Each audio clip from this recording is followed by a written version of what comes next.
Sumisikat na naman tong kanta ni James Reid na Randomantic, tas ang dami daw nagkaroon ng nostalgia vibes.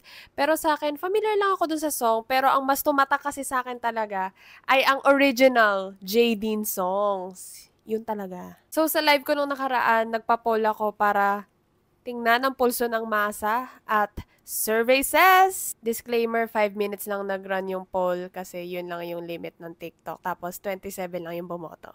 Pero pulso ng masa. At number 3 with 22.22% of votes, Hanap-Hanap.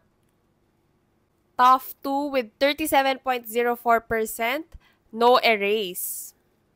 At ang top 1 with 40.74% of votes ay walang iba kundi ang Bahala Na.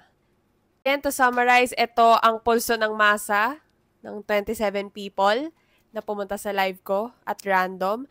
Pero, ito ang sarili kong rankings. Ang number 3 para sa akin ay No Erase.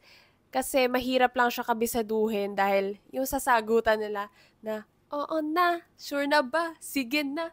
Medyo mahirap siya kabisaduhin. Hanggang ngayon hindi ko pa rin kabisado. Pero, other than that, good song. Number 2 sa akin, ang Bahala Na. Sorry sa madlang people na nagbumoto nito as their favorite. Pero, yun ang aking number 2. Kasi, yung number 1 ko, which is Hanap-Hanap, parang mas, dama mo yung emosyon eh, dun sa kanta.